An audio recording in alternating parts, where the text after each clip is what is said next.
ഹരേ കൃഷ്ണ. നമ്മളിന്ന് പറയാൻ പോകുന്നത് അമ്പലപ്പുഴ ശ്രീകൃഷ്ണസ്വാമി ക്ഷേത്രത്തിൻ്റെ ഐതിഹ്യങ്ങളും ഒക്കെ ആയിട്ടുള്ള കാര്യങ്ങളെ പറ്റിയാണ്. ശരിക്കു പറഞ്ഞാൽ പാർത്ഥസാരഥി സങ്കല്പത്തിൽ വലതു കൈയിൽ ചമ്മട്ടിയും ഇടത് കൈയിൽ പാഞ്ചജന്യവുമായി നിൽക്കുന്ന പരബ്രഹ്മമായ ശ്രീകൃഷ്ണ ഭഗവാന്റെ പ്രതിഷ്ഠയാണ് ഇവിടെ. എന്നാൽ പ്രതിഷ്ഠയ്ക്ക് ഗോശാലകൃഷ്ണൻ്റെ ഭാവമാണ്. ഗുരുവായൂരപ്പൻ്റെ ഭാവത്തിൽ ഉച്ചയ്ക്ക്, അതായത് ഗുരുവായൂരപ്പൻ അമ്പലപ്പുഴ പാൽപ്പായസം കുടിക്കാൻ വേണ്ടി ഉച്ചയ്ക്ക് എത്തുന്നു എന്നുള്ള ഒരു സങ്കല്പമുണ്ട്. അതിന് ഗുരുവായൂരപ്പൻ്റെ ഒരു ഉച്ചപൂജ സമയത്ത് ഗുരുവായൂരപ്പനായിട്ടാണ് അവിടെ പൂജ ഉള്ളത്. അതുപോലെ ഗുരുവായൂരപ്പൻ്റെ ഒരു ക്ഷേത്രം തന്നെ അമ്പലപ്പുഴ ക്ഷേത്രത്തിൻ്റെ അടുത്തുണ്ട്. പാൽപ്പായസം സേവിക്കാൻ ഗുരുവായൂരപ്പൻ എത്തുന്നതാണ് ഇത്. പിന്നെ ഇതിൻ്റെ ചരിത്രം എന്താണെന്ന് വെച്ചാൽ, നാട്ടുരാജാവായിരുന്ന ചെമ്പകശ്ശേരിയിലെ ഭരണാധികാരി പൂരാടൻ തിരുനാൾ ദേവനാരായണ ക്രിസ്തുവർഷം 1545 അമ്പലപ്പുഴയിൽ ഈ ക്ഷേത്രം നിർമ്മിച്ചത്.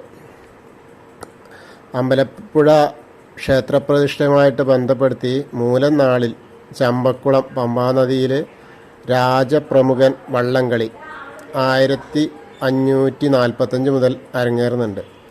ക്ഷേത്രത്തിൽ ഉപദേവതകളായിട്ട് ശിവനുണ്ട്, ഗണപതിയുണ്ട്, അയ്യപ്പൻ, ഭദ്രകാളി, നാഗദൈവങ്ങൾ എന്നിവയൊക്കെ ഉണ്ട്.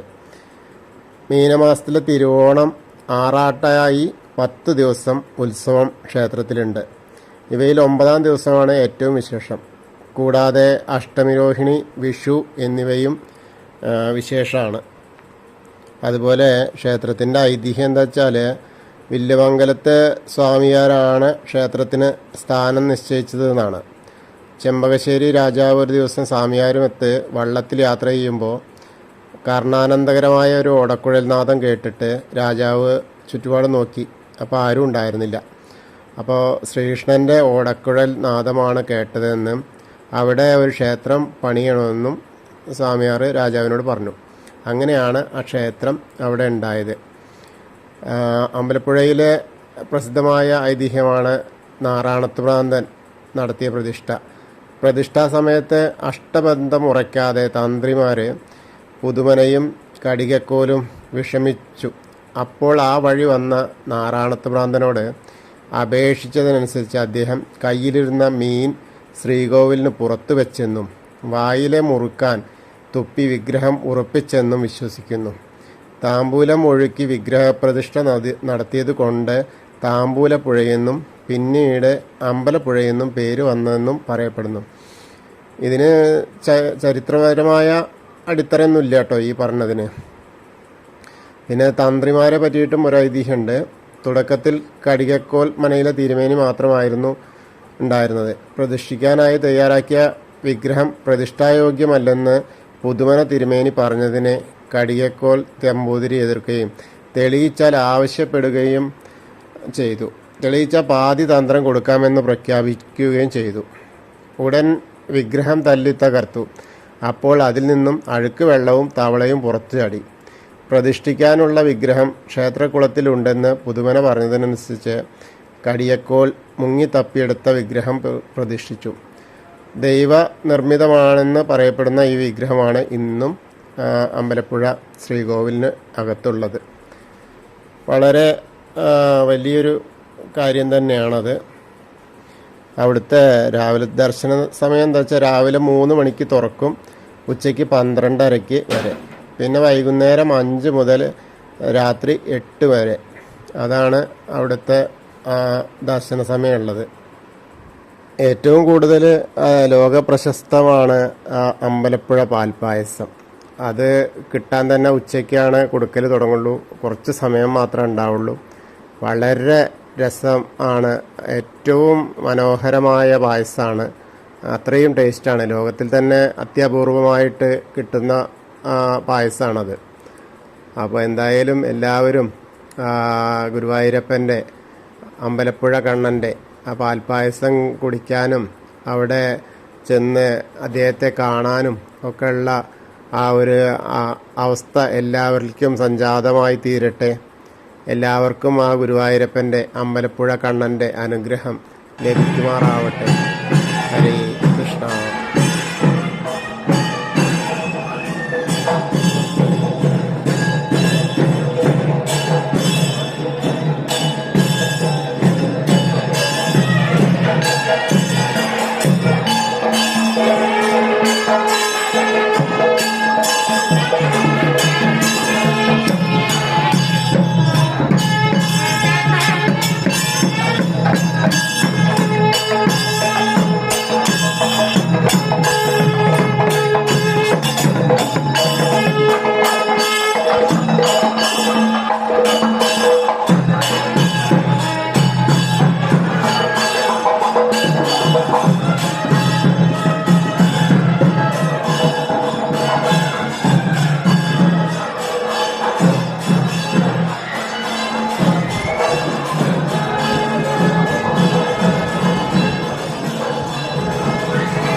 പേർക്കങ്ങണ്ടല്ലേ ഉള്ളു ചേച്ചി പായസം?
പേർക്ക് അങ്ങോട്ടല്ലേ ഉള്ളൂ ചേച്ചി പായസം?